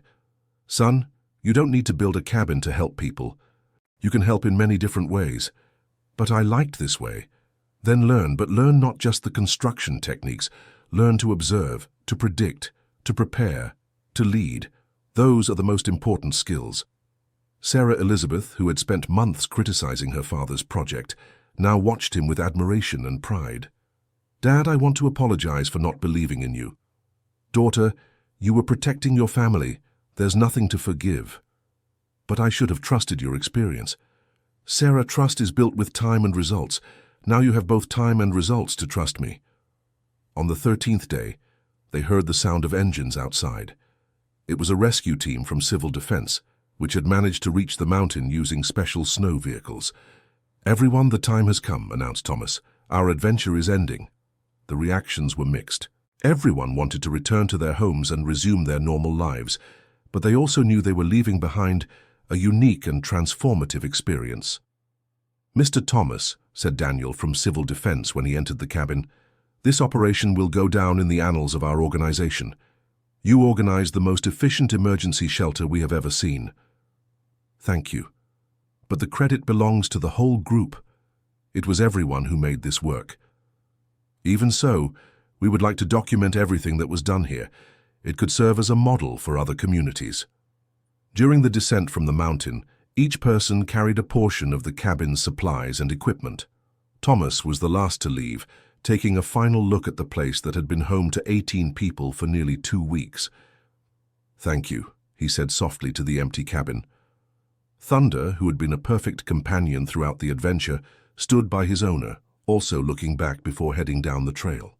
The Pinewood village they found was different from the one they had left. Snow still covered everything, but the streets were beginning to be cleared. The houses showed signs of the battle against the cold. Windows with makeshift improvements for better insulation, piles of firewood in the yards, heating equipment running at full capacity. But the biggest change wasn't physical. It was in the way people looked at and greeted each other. The shared experience of surviving an extreme situation had created a solidarity that didn't exist before. In the central square, an impromptu meeting was organized for everyone to share their experiences during the blizzard. Thomas was called to speak first. "Folks," he began, a little embarrassed by the attention, "I don't have much to say. I did what I thought needed to be done, and I counted on all of your help to make it work." "But you saved us, Thomas," someone shouted from the crowd. "No one saved anyone," Thomas replied. "We saved ourselves together, and that's the most important lesson we can take from all this." Mrs. Dorothy stood up to speak. "Thomas, I want to publicly apologize for doubting you, and I want to propose that the community do something to show our gratitude." "What kind of thing?" "A tribute, an official recognition, something that records what you did for all of us." Thomas shook his head. "Mrs. Dorothy, the best tribute you can give me is for all of you to be alive and healthy, and to learn from this experience to be better prepared in the future." "But there has to be something, Thomas," insisted Victor. "You spent your own money, your own time, put up with criticism from everyone, and in the end saved our lives. That deserves recognition." The crowd murmured in agreement. Thomas looked around, seeing the faces of people he had known his whole life, many of whom had doubted him for months. "All right," he said finally, "but the recognition I want isn't for me. It's for the importance of preparation, foresight, and mutual care among neighbors. If you want to honor me, do it by learning to prepare better for the future." Anthony spoke up. "Thomas, how about we create a community emergency preparedness program, with you as the coordinator?" I accept as long as it's a program to teach people to prepare on their own, not to depend on me. Agreed. 3 months later, when spring had melted all the snow and life in Pinewood Village had returned to normal, Thomas was climbing the trail to the mountain cabin again. This time, he wasn't alone. Ryan was with him, as were 2 other young people from the community who were interested in learning construction and preparation techniques. The cabin was exactly as they had left it, a little dusty but intact. Thomas opened the windows to air it out and sat on the same rock where he had planned the construction almost a year before. "Grandpa, what do you feel when you look at this cabin now?" asked Ryan. Thomas thought about the question for a long moment. "I feel gratitude, son. Gratitude for having had the intuition to build it, for having had the persistence to continue when everyone doubted, and for having had the opportunity to use it to help people I love. And pride? Don't you feel pride?" "I do. But not pride in having been right about the weather. I feel proud of having created something that united our community." "Grandpa, can I ask you something?" "Of course." "If you had known from the beginning that you would go through all the criticism, all the problems, all the distrust from the family, would he still have built the cabin?" Thomas looked at his grandson, seeing in him the next generation that would inherit the world and all its uncertainties. "Ryan, life isn't about avoiding criticism or problems. It's about doing what we think is right, regardless of what others think. And it's about being prepared to help when the time comes, even if people don't understand, especially when people don't understand, because those are the times when our preparation makes the most difference." The 2 fell silent, observing the valley below where life went on its normal course. Houses with smoke rising from chimneys, children playing in the streets, people tending to their daily tasks. "Grandpa, do you think there will be another blizzard like that one?" "I don't know, son. Maybe yes, maybe no, but if there is, now the whole community knows how to prepare. And if there isn't, we will still have learned the importance of taking care of each other, and that, Ryan, is worth more than any cabin." When they came down from the mountain that afternoon, Thomas knew his mission was complete. Not just the mission of building a shelter, but the greater mission of teaching a community to prepare, to unite, to care for one another. In the village, life continued. Mrs. Dorothy greeted Thomas with a genuine smile as he passed in front of the little market.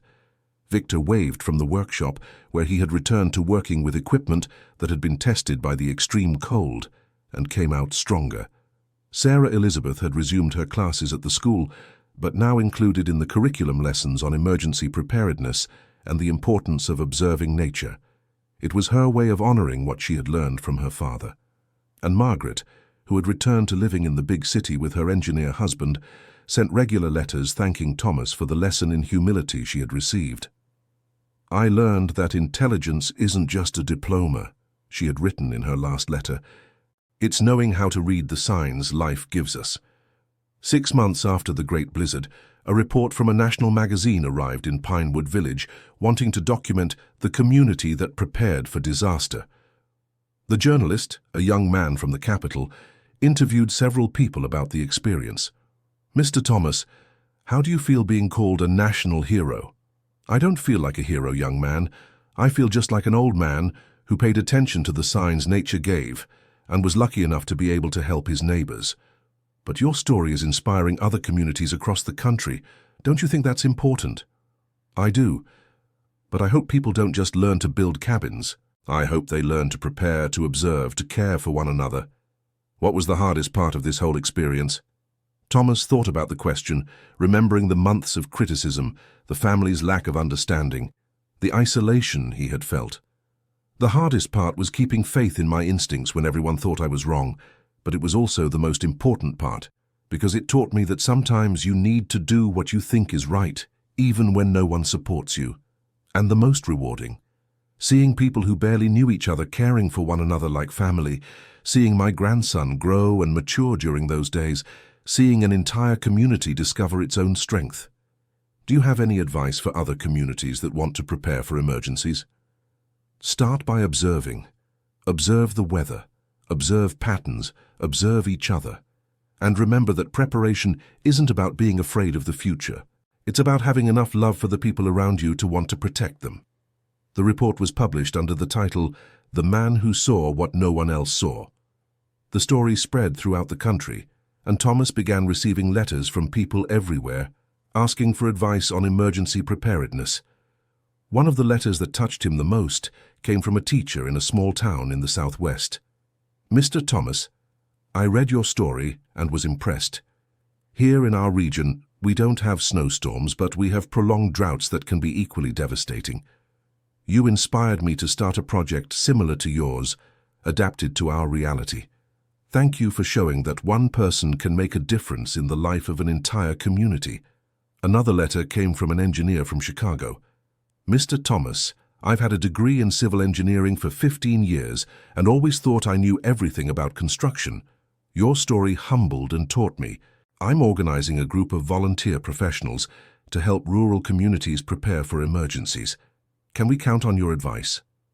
Thomas responded to all the letters personally, always emphasizing the same points: the importance of observation, gradual preparation, the involvement of the entire community, and especially mutual love and care as the foundation of any preparedness project.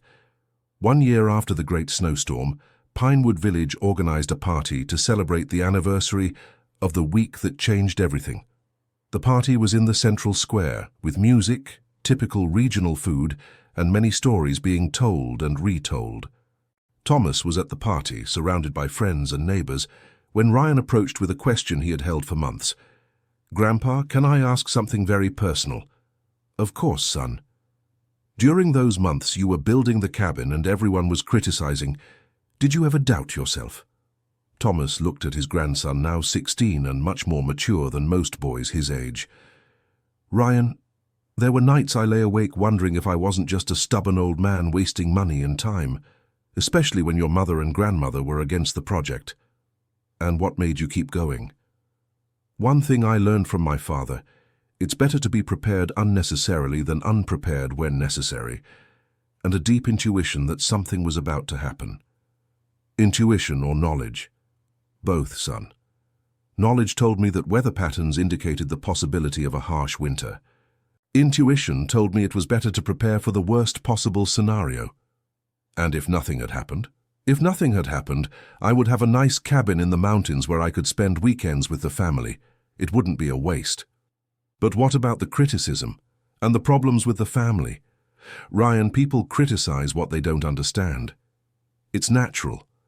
And family sometimes worries too much about what others will think.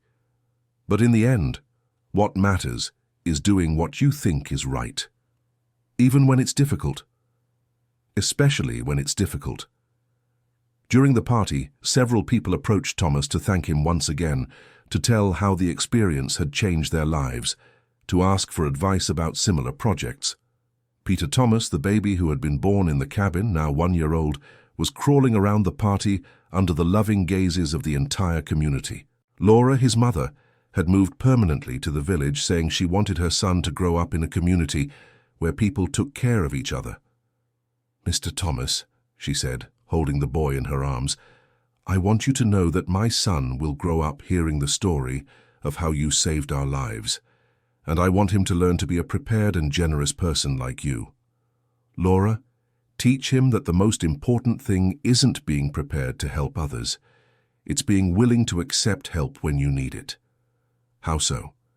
"We can only build a strong community when people know how to both help and be helped. Too much pride and too much independence can be as dangerous as being unprepared." As the party went on into the night, Thomas stepped away from the crowd a little and stood observing the scene. Entire families talking animatedly, children playing together regardless of their social backgrounds, adults making joint plans for the community's future projects. It was exactly what he had hoped for when he decided to build the cabin. Not just a physical shelter, but a way to strengthen community bonds. "Dad," said Sarah Elizabeth, approaching, "what are you thinking about?" "I'm thinking it was worth it, my girl. Every day of work, every criticism I received, every dollar I spent, it was worth it." "Because of the cabin?" "No, Sarah. Because of this." Thomas pointed to the party around them. "Because of the community we built together. Dad, I know I've apologized many times, but I need to again. I shouldn't have doubted you." Sarah, how many times do I have to repeat myself? You were protecting your family. Any mother would do the same. And besides, your doubts forced me to think more carefully about the project, to prepare better, to explain my motivations more clearly. In the end, it all helped me. How so? If everyone had blindly supported my idea, I might have made mistakes from overconfidence.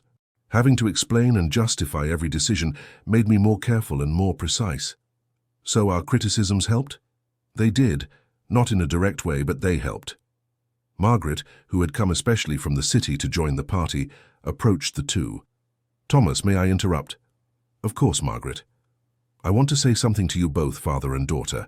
Thomas, during all the years we were married, I never fully understood your obsessions with time, with preparation, with all those things I thought were unnecessary. And now you understand? Now I understand they weren't obsessions, they were care. You've always been a person who worries about the well-being of others, even when others don't notice. Thank you, Margaret. And Sarah, I want you to know you're lucky to have a father like this. I learned that the worst possible way, when it was already too late for our family. But at least I learned. Sarah Elizabeth hugged her father. Dad, I always knew I was lucky. It just took me a while to understand the extent of that luck. The party continued into the late hours, but Thomas retired early, as was his custom. He walked to his house accompanied by Thunder, who was now a local celebrity, the hero dog who helped save the community. At home, Thomas sat on the porch and looked at the mountain where his cabin still stood, ready to be used when needed. The full moon illuminated the slope, creating a peaceful and comforting scene. Thunder lay at his feet, also watching the mountain. The dog had aged over the last year, but remained alert and companionable. You know, Thunder, our mission was accomplished from the day we first came down from the cabin. The dog twitched his ears as he always did when Thomas spoke to him. The cabin remained important after that, but it wasn't about the construction itself anymore. It was about what it represented, the possibility of a community taking care of itself. Thomas took a letter from his pocket that had arrived that morning. It was from a group of students at a university in Chicago who were studying his story as part of a project on community leadership and crisis management. The letter asked if he would accept a visit from the students and professors for a more detailed interview about his experience. Thomas had already decided to accept, not out of vanity, but because he believed it was important to document and teach these lessons to future generations. You know what impresses me most about all this, Thunder, Thomas continued. It's not that I was right about the timing. It's that an entire community discovered it could be stronger than it imagined. The dog approached and laid its head on its owner's lap, asking for affection. Thomas scratched behind the German shepherd's ears, thinking about all the events that had led to that moment. And you, my old friend, were an important part of all this. Your sharp ears, your instinct for danger, your faithful companionship during all those months of solitary work. Thank you. 2 years after the Great Blizzard, Thomas Henderson, now 67 years old, had become a respected figure not only in Pinewood Village, but throughout the entire region. His story had inspired dozens of communities to create their own emergency preparedness programs. The mountain cabin continued to be maintained and was occasionally used for training and workshops on survival and preparedness. Ryan, now 17, had become his grandfather's primary assistant in these programs, demonstrating impressive knowledge for his age. Sarah Elizabeth had written a book about the family's experience, titled The Man Who Saw the Storm Coming. The book became a minor regional success and was being used in some schools as educational material on disaster preparedness and the importance of traditional knowledge. Dad, she said during one of her visits, the publisher wants to release the book nationally. What do you think? I think it's good, as long as the focus remains on the lessons we learned, not on glorifying what I did. That's exactly how I wrote it. The hero of the book isn't you alone, it's the entire community. Then you have my blessing to publish. That same year, Thomas received an unexpected invitation. The federal government wanted to appoint him to an advisory council on community preparedness for natural disasters. Mr. Henderson, said the government representative who came to make the invitation in person, Your practical experience is exactly the kind of knowledge the country needs to incorporate into its public policies. Thomas thought about the invitation for several days before responding. I accept, but on one condition. What is it? That the council also includes representatives from other communities that have gone through similar experiences. I don't want to be a lone voice representing only my own experience. We agree. In fact, we are already organizing a diverse group of consultants. And one more thing. I want my grandson Ryan to participate as an observer. He represents the next generation who will inherit these responsibilities. No problem. We'd be pleased to include him. Ryan was thrilled with the opportunity. Grandpa, can I ask why you want to take me to Washington, D.C.? Because you need to understand that the lessons we learned here in our small community can be applied on larger scales. And because one day, when I'm no longer here, you'll need to continue this work. Do you really think I'm capable of that? Ryan, you've learned in 3 years what took me decades to figure out, and you have an advantage I never had. You grew up in a community that already understands the importance of preparation and mutual care. What advantage is that? You won't have to convince anyone of the importance of these ideas. You'll be able to build upon a foundation that already exists. The first meeting of the Advisory Council was an interesting experience for Thomas. Sitting in a meeting room in Washington, D.C., alongside experts with doctorates and decades of academic experience, he initially felt out of place, but he soon realized his contribution was unique and valuable. While the other council members talked about theories and statistics, he could speak about real experiences, about how ordinary people react in emergency situations, about which strategies work in practice. Mr. Henderson, said the council coordinator, you mentioned that psychological preparedness is as important as physical preparedness. Could you elaborate on that? It's simple. You can have all the supplies in the world, but if people panic, nothing will work properly. And you can have few resources, but if people stay calm and work together, they can overcome any difficulty. And how do you psychologically prepare a community? By creating situations where people practice working together, organizing drills, simulations, community projects, but mainly by building mutual trust before the emergency happens. Mutual trust. People need to know they can count on each other. If they only discover that during the emergency, it might be too late. Ryan, who was watching the discussions attentively, asked a question that impressed everyone present. Do you think it's possible to teach these lessons in schools, create a generation that grows up already knowing the importance of community preparedness? Interesting question, said one of the advisors. How do you think that could be done? By including practical subjects in the curriculum about observing nature, emergency preparedness, teamwork in difficult situations, and especially by teaching children to value the knowledge of their elders. Explain that last part better. My grandfather's generation knows things that aren't in books, signs from nature, old construction techniques, ways to improvise solutions. If that generation dies before passing this knowledge on, we lose a wisdom that took centuries to accumulate. Thomas looked at his grandson with pride. At 17, Ryan had understood something many adults failed to grasp: the importance of connecting traditional knowledge with formal education. Ryan is right, said Thomas. Schools teach many important things, but they forget to teach people to observe the world around them, to prepare for the unexpected, to work together when things get tough. And how do you think that could be changed? By creating programs where people like me go to schools not to give lectures but to teach practical skills. Show children how to read weather signs, how to make a garden, how to organize supplies, how to care for each other. The discussion continued for hours, and at the end of the meeting the council had created a concrete proposal, a national Education for Community Preparedness program, which would include both technical knowledge and traditional wisdom. Mr. Thomas, said the coordinator, we would like you to coordinate the pilot project for this program. Would you accept? I accept, but only if I can do it my way. What way is that? Starting small, in a real community, with real people, testing everything in practice before trying to apply it on a larger scale. And which community do you suggest? Pinewood Village. We already have the experience, we already have the structure, and we already have people willing to help.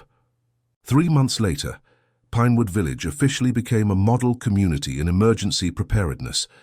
The pilot program included regular training, simulation drills, workshops on different types of preparedness, and most importantly, a system where traditional knowledge was documented and taught to the younger generations. Thomas coordinated the program with the help of Ryan and several other community members who had specialized in different aspects of preparedness. Victor became an expert in maintaining equipment in extreme situations. Mrs. Dorothy became the reference for food storage and preservation. Sarah Elizabeth developed teaching methods that combined theory and practice.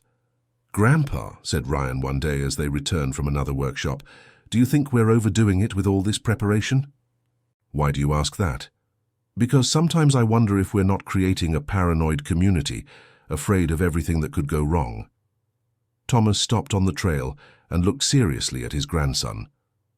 "Ryan, what's the difference between a prepared person and a paranoid person?" "I don't know.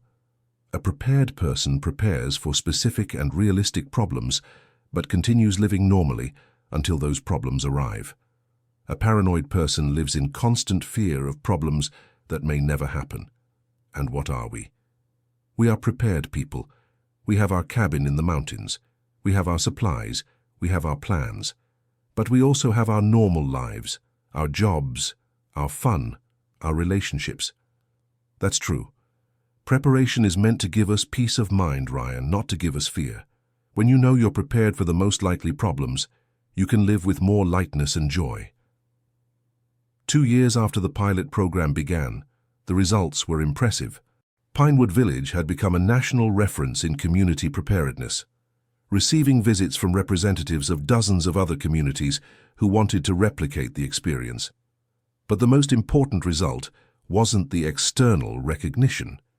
It was the internal transformation of the community itself.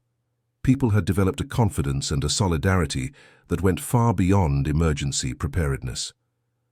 Collective projects arose naturally: community gardens, knowledge-sharing workshops, support groups for the elderly, mentorship programs where adults taught practical skills to young people. "Daddy," said Sarah Elizabeth in a conversation, "have you noticed how our community has changed?" "How so?" "People know each other better. They help each other more. They care about each other. And it's not just because of emergency preparedness. It's because they learned to work together." "That's exactly what I hoped for, my dear." "What?" "That emergency preparedness would be just the beginning. The true goal was always to build a more united and supportive community. Did you plan this from the start?" "Not exactly planned, but I sensed it. I knew that if we could get through a difficult situation together, it would create bonds that would last forever." That same year, something happened that tested the community's preparedness again, though in a less dramatic way than the Great Blizzard. A prolonged drought affected the entire region, causing water supply problems and compromising the harvests. But this time, Pinewood Village was prepared. Rainwater harvesting and storage systems had been installed in many homes. Community gardens with drought-resistant plants ensured at least a portion of the necessary food. And most importantly, the experience of working together during the blizzard had taught people how to organize and ration resources. "Grandpa," said Ryan when the drought finally ended, "it was much easier this time." "Why?" "Because everyone knew what to do. No one panicked. No one fought over resources. Everyone collaborated. And what does that teach you? That experience is the best teacher, and that a prepared community isn't just one that has material resources. It's one that knows how to use those resources in the best way." "Exactly. And that's why preparation never ends. There are always new situations to face, new challenges to overcome, new lessons to learn."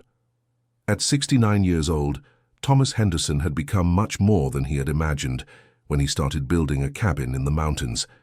He had become a national symbol of community preparedness, a respected consultant on public policy, and most importantly, the patriarch of a family and a community that had learned the value of foresight, preparation, and mutual care. But for him, the greatest achievement remained the same as always: seeing the people he loved safe and protected. "Thunder," he said one afternoon as they observed the valley from the mountaintop. "We did a good job, didn't we?" The dog, now 8 years old and visibly slower, wagged his tail and rested his head on his owner's leg. The two stood there, watching the peaceful movement of the village below, where people lived their normal lives with the tranquility of knowing they were prepared to face any challenge the future might bring. The cabin behind them remained solid and well-maintained, ready to be used when needed. But its true importance was no longer in the log walls or the sturdy roof. It was in the lessons it had taught, the lives it had transformed, the community it had helped strengthen. "You know, Thunder, the most important thing of all wasn't being right about the blizzard. It was having the courage to act based on what I believed, even when everyone thought I was wrong." The dog made a low sound that Thomas interpreted as agreement. "And you know what the second most important thing was? Discovering that one person alone can't do much, but a united community can overcome anything."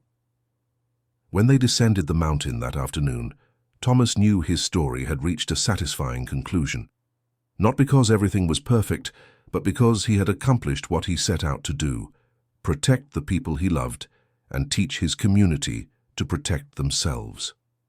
The cabin would remain there, watchful and ready, as a permanent reminder that preparation and mutual care are the best defenses against life's uncertainties. And in the village below, people would continue living, working, loving, and dreaming, with the peace of mind of knowing that, if they ever needed it, they would have a safe place to shelter and a united community to face any storm. Thomas smiled, adjusted the wool cap on his head, and walked home accompanied by his faithful Thunder, knowing he had left a legacy that would last much longer than his own life. End of story. And now tell us, what did you think of this story of resilience and community? Do you believe in the importance of preparing for the unexpected? Leave your opinion in the comments. If the story touched your heart, don't forget to leave your like and subscribe to the channel for more emotional narratives.